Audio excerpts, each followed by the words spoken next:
There was a lie that Usopp told early in the story about him lifting a 10,000-pound hammer. What was just introduced into the story? Oh, a really big hammer, man. And we do know from the past, in hindsight, all of Usopp's lies eventually do become true. I didn't even think about that. Hey, Miles, you might need to do a video breaking down all of his lies that came true, because I did not even think about his lies coming true, to be honest. Yeah, every single lie that he tells in the story so far has become true. There's not a single lie that he's told that hasn't become true yet. I feel like I know how he's gonna do it. Do we see Usopp lifting up Loki's hammer? I'm gonna tell you how it's probably gonna happen. You know that owl thing, that owl with the devil. The library thing, yeah. I think it's gonna be like a reverse situation. Wow, Lonnie. Yes, I'm with you. I see the vision too. I'm gonna be honest. It's gonna happen. Like something's gonna happen in the library. Hammer's gonna come through. It's gonna be flies. Usopp becoming a giant makes so much sense. It just works. It just makes so much sense. And there had to be some way Gabon got that giant pregnant. I'm just saying there had to be some way he got her pregnant. So, hey, if he could do it, Usopp definitely could do it. I'm not gonna lie. Lonnie cooked there. Usopp that was a good cook. Blackbeard probably saw Law fight. He was like, I want that devil fruit. Mm-hmm. And then he went after him later on. So I feel like that makes more credence on why Blackbeard was so adamant on going after Law. And I now think that we were thinking, where is Law going to go to? There's no way he's going back to Luffy. That's too weak. I think now it makes sense he goes to Kobe out of everybody. Because Sword is lacking, and they're obviously have beef with Blackbeard too. Oh, Law go to Kobe makes no. I'm like worried in my head. This headcanon's going crazy. It's happening. Law and Kobe. What's gonna happen is what's his name? Beppo. He's gonna randomly come across this ship. They're gonna pick it up, and it's Sword and Law and Sword. Law and Kobe teaming up. Hey man, they scratch each other's back before. It's time to scratch backs again. We gotta get Gart back. And you know what? You might not be too far off, because Law's crew is captured by Blackbeard. Where's Blackbeard's home turf? Pirate Island. Garp is on Pirate Island. Oh, they all go back to Pirate Island too. Oh, it writes itself. It low-key does. That's good headcanon, Riddell. That's good headcanon. I can see it. That's cool. If you guys recall way, way, way back to right before Marineford, right after Enies Lobby, when Shanks approaches Whitebeard, what Whitebeard says is, seeing your face makes the scars on my body tingle. And we know they never fought. Could Garling be the person that he fought on God Valley, and could that be the person that scarred him? We know that when Garling was young, he had the same iconic red hair, and we know to some extent him and Shanks are related. I think that could have crazy implications around where he would sit as far as his powers involved. Because if he was banging with Prime Whitebeard and was able to scar him, that says a lot. We have Hibari. They didn't put too much for her, but they confirmed two things that link her to another character. She's from the North Blue. She has a blood type of F, and she speaks with a Japanese dialect known as the Hiroshima dialect, and only one other character in the entire show shares that dialect. Riddell, who do you think that character is? North Blue dialect? I'm not gonna lie, I won't be able to guess. Akainu. So she shares these three things in common with only Akainu. He does have a Japanese name too, now thinking about it. He's the only person other than her that speaks with his dialect, so it could kind of be confirming in some way, shape, or form She may be related to a Kainu or from the same place as a Kainu exactly. There's some sort of relation that they have. And is she from Sword? She is in Sword, yes.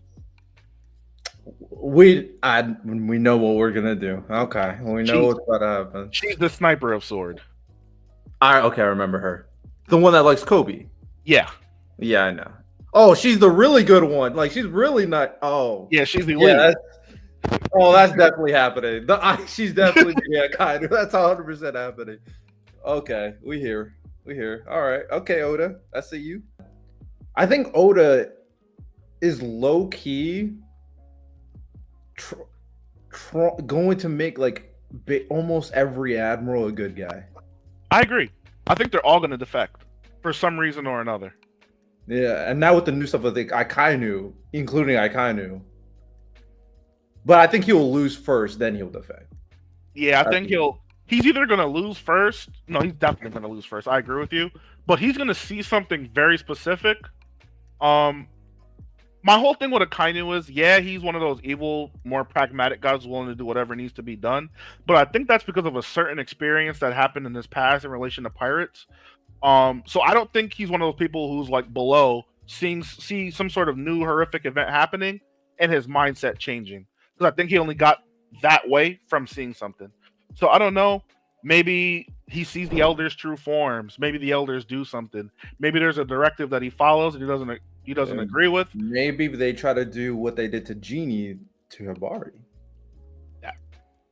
That'll do it. And then he has to team up with Kobe. Kobe and I kind of beef, brother. Ooh. They have beef. Hey, reunion. Hey, the fact that she also likes Kobe, it writes itself. Oda's be cooking it like he be cooking so much that we even when we read like side stuff, he be cooking. I'm like, so I wasn't gonna go on a limb and push this propaganda here. I think Gunkko is a part of Emu's family.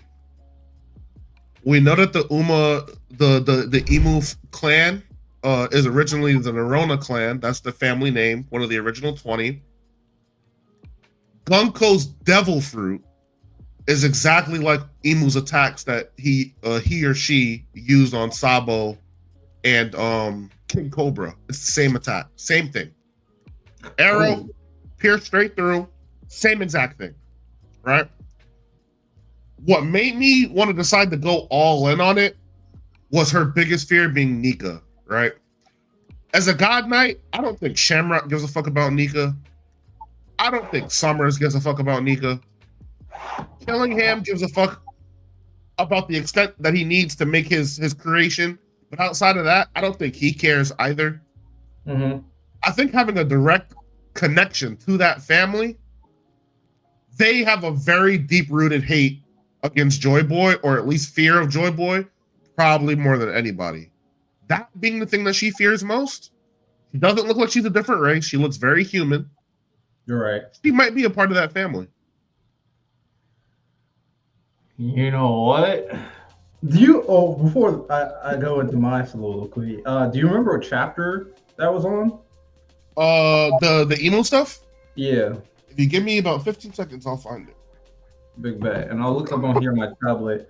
That's super interesting because they're intentionally keeping a lot of secrecy behind Gunkko, which is very important for the story. 1085. 1085, bet.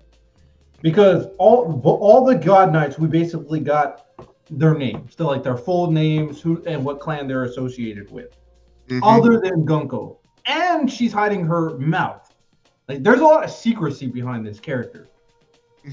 So there's probably a big reveal on who she really is, and being related to Emo is as big of a reveal as you can get at that point. Page 10. All right, let me see. Also, and I hate Oda because see the arrow for everybody watching. Arrow, yeah. It's the exact same thing. And I'm trying to think, like, Gunkko, if we really expand the ability, let's just say they're connected with Emu, if you really want to go through this idea that you can kind of, these arrows can change anything, not just direction and force, but they can change any concept, period. Then I wonder if it's possible you can change the concept of aging. That will allow these characters to stay immortal, and whenever you feel like it, you can take all that aging away. I wouldn't be mad at the idea that they're like clones of Fergaland, especially considering that when you think about like different characters we've seen in One Piece, from like the father version and the younger and then the kids, we haven't really seen it where like the kid looks exactly like his father. Unless we see Dragon when he was a kid and he looks exactly like, which honestly I doubt. I don't know if he's going to look exactly like Luffy. And then obviously with the Sanji situation, I doubt he looked exactly like Judge. Sure. That could be something. That could be something as well. That we see a Garp in his youth. What'd you say? I said we see a Garp in his youth, and Garp doesn't even look. Obviously, him and Luffy look related, but they don't look one-to-one identical either. Not at all. He doesn't even look like. And we've seen like a young image of Dragon. Dragon did not look like Garp at all. None at all. So maybe we're kind of like, they look too much alike. Coming to think of it too, Garland is the Minister of Science and Defense. So when we got to see Saturn, you know, he played with the idea of the Mother Flame. He kind of helped make the he helped with the idea of replicating devil fruits. He didn't create the method and the process, but the idea. He genetically gave Bonnie a fruit. We know that, and he cured her disease. So he didn't get that title because he wasn't proficient with science. And now we see Garland take up that same mantle. There has to be some sort of R&D science that he's good at as well. Maybe the cloning could be it. And we actually, from my memory, I don't think what's her name, Susie. Is it Susie? The old woman who cloned herself and made that CP9 double agent. Oh, Sussy. It's very possible her technology was helping the world government. For sure. And when we think about it too, that cloning could have been the basis of the Seraphim, because they're clones. Yeah. I'm starting to like this cloning theory. I'm gonna be honest. I think it's a strong possibility. Like two people who look exactly like, who also look exactly like Fergaland. I don't know. I feel like that is way too on the nose right there.